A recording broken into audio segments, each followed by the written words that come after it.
మీ business ఏదైనా మీ ఊర్లో promotion చేయాలంటే అది సుమన్ టీవీతోనే సాధ్యం. ఇప్పుడే సంప్రదించండి. తీర్మానం చేసి అసెంబ్లీలో కూడా తీర్మానం చేసి అటు హైకోర్టుకి గవర్నమెంట్ ఆఫ్ ఇండియా కూడా పంపిస్తాం.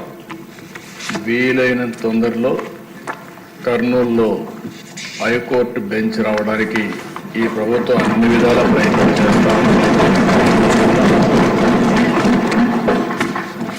ఇంత మునుపు ఏదైతే అక్కడ లోకాయుక్త కానీ స్టేట్ హ్యూమన్ రైట్స్ కమిషన్ కానీ ఇలాంటి ట్రిబ్యునల్స్ ఏమైనా ఉంటే అవి కూడా అక్కడే ఉంటాయి.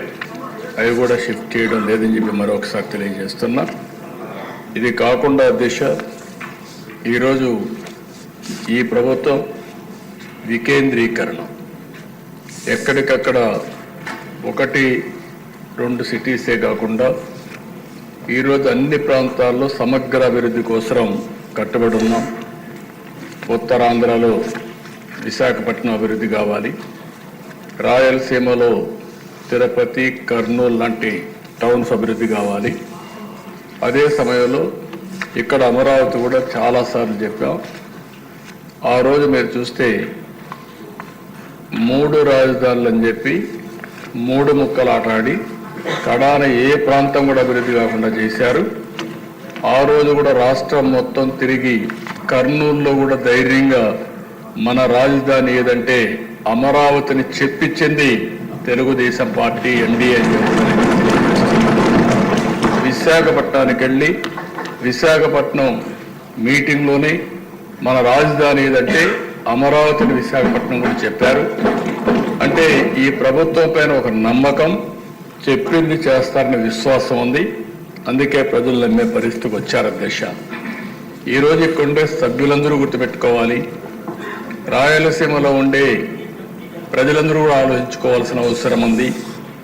ఈరోజు ఈ రాష్ట్ర సమగ్ర అభివృద్ధి ఒక్క తెలుగుదేశం పార్టీతోనే సాధ్యం అధ్యక్ష. చేశాం, చేసి చూపించాం. ఈరోజు ఒక్కసారి ఆలోచిస్తే అధ్యక్ష, రాయలసీమ రాళ్లసీమగా మారిపోతుంది, ఎడారిగా మారిపోతుంది అనుకున్నప్పుడు మొట్టమొదటిసారిగా బచావత్ అవార్డుని ఒక ఆధారంగా చేసుకుని మనకు నీళ్లున్నాయి, ఈ నీళ్లు కృష్ణా జలాలు రాయలసీమకు తీసుకుపోవాలని ఆలోచించింది మొట్టమొదటిసారిగా తెలుగుదేశం పార్టీ. నందమూరి తారక రామారావు గారికి కూడా నేను తెలియజేస్తున్నా. ఆ రోజు ప్రారంభించిన ప్రాజెక్టులు మీరు చూస్తే తెలుగు గంగా, హంద్రి నీవా, నగిరి గాలేరు ఇలాంటి ఆల్ ప్రాజెక్ట్స్ అధ్యక్ష ఈరోజు అక్కడ జరిగిన అభివృద్ధి అంతా కూడా తెలుగుదేశం పార్టీనే ప్రారంభించాం. తెలుగుదేశం పార్టీని మళ్ళీ పూర్తి చేసే పరిస్థితికి వచ్చాం. ఈరోజు ఎన్డీఏ కూడా దాన్ని ముందుకు తీసే పరిస్థితికి వచ్చామని కూడా నేను మీకు తెలియజేస్తున్నా. ఈరోజు ఏదైతే సాగునీటి సమస్య ఉందో దీని సాగునీటి సమస్య మీరు ఒకసారి ఆలోచిస్తే నిన్న కూడా ఈ అసెంబ్లీలో చెప్పాను.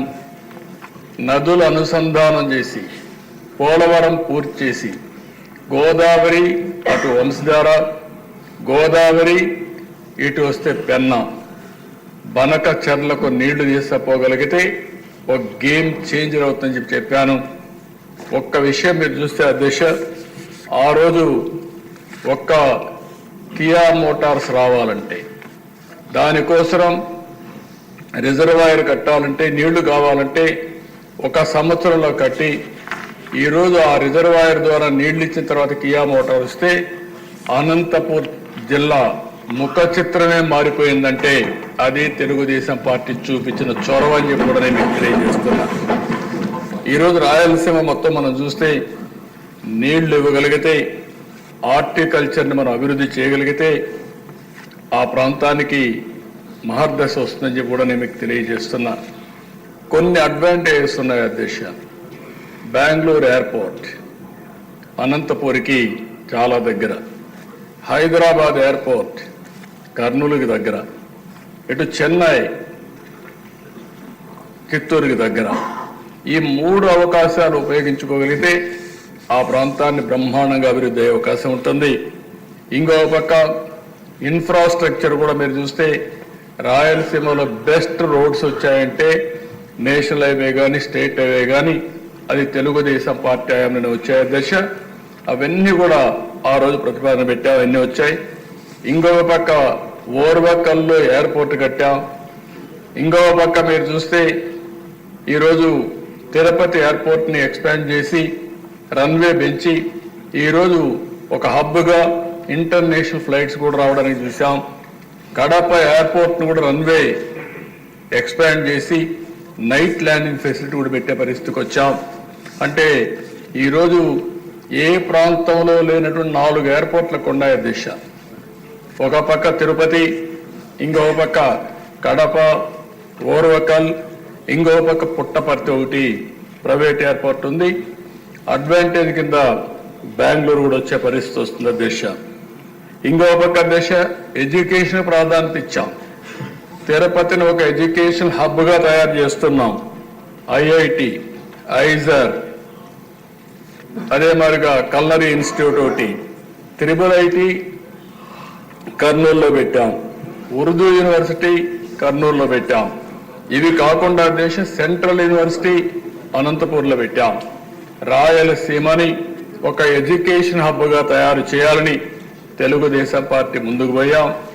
ఏదైతే ప్రజాగళంలో మిషన్ రాయలసీమ అనౌన్స్ చేశారో దానికి కట్టుబడి ఉండి తప్పకుండా మిషన్ రాయలసీమలో చెప్పిన ప్రతి ఒక్కటి కూడా తెలుగుదేశం పార్టీ ఎన్డీఏ ప్రభుత్వం పూర్తి చేస్తామని చెప్పి కూడా నేను మీకు తెలియజేస్తున్నాను. ఈరోజు అధ్యక్ష, రాయలసీమకి ఏదైతే హార్టికల్చర్ హబ్గా తయారు చేయాలని నీటి సమస్య ఉంది కాబట్టి 90%తో డ్రిప్ ఇరిగేషన్కు సబ్సిడీ ఇచ్చాం. ఆ 90% ఇస్తే గత ప్రభుత్వం దాన్ని కూడా తీసేసే పరిస్థితికి వచ్చారు. అలాంటి ఏ విషయంలో చూస్తే అధ్యక్ష, రాయలసీమకు ఒక్క పని చేసిన దాఖలాలు లేవు. ఇండస్ట్రీ వచ్చిన తిరుపతిలో హార్డ్వేర్ హబ్గా తయారైందని తెలుగుదేశం పార్టీలో వచ్చింది. నిన్ననే మీరు చూస్తే కొప్పర్తి, ఓర్వకల్ 2 ఇండస్ట్రియల్ పార్కుల కోసం గవర్నమెంట్ ఆఫ్ ఇండియా శాంక్షన్ చేస్తే 2 కూడా రాయలసీమలో పెట్టి 5,000 కోట్ల రూపాయల దగ్గర దీనికి శాంక్షన్ చేశాం. అదే మరి ఓర్వకల్లో డ్రోన్ సిటీగా తయారు చేశాం. మ్యానుఫ్యాక్చరింగ్ కానీ, యూస్ కేసెస్ తయారు చేయడం కానీ, సర్టిఫికేషన్ కానీ కేంద్రంగా తయారు చేశాం. అందుకే కర్నూలు టౌన్ని ఒక మంచి టౌన్గా తయారు చేయాలనేది తెలుగుదేశం ప్రభుత్వం యొక్క సంకల్పం. తప్పకుండా చేస్తాం. అందులో ఒక అడుగు ముందుకేస్తూ ఈరోజు హైకోర్టు బెంచ్ని కర్నూలులో పెట్టడానికి ఈ హౌస్ తీర్మానం చేస్తున్నామని కూడా నేను తెలియజేసుకుంటూ మరొకసారి మేమిచ్చిన కమిట్మెంట్స్ ఏవైతే ఉన్నాయో అవన్నీ కూడా ఒక్కొక్కటే పూర్తి చేసుకుంటూ ఆ అన్ని ప్రాంతాలను అభివృద్ధి చేస్తూ ఈ రాష్ట్ర అభివృద్ధి కోసం కట్టుబడి ఉన్నామని చెప్పి తెలియజేసుకుంటూ సభ్యులందరూ కూడా దీన్ని పూర్తిగా సమర్థించాల్సిందిగా ప్రతి ఒక్కరికి విజ్ఞప్తి చేస్తూ మీ దగ్గర సెలవు తీసుకుంటున్నాను.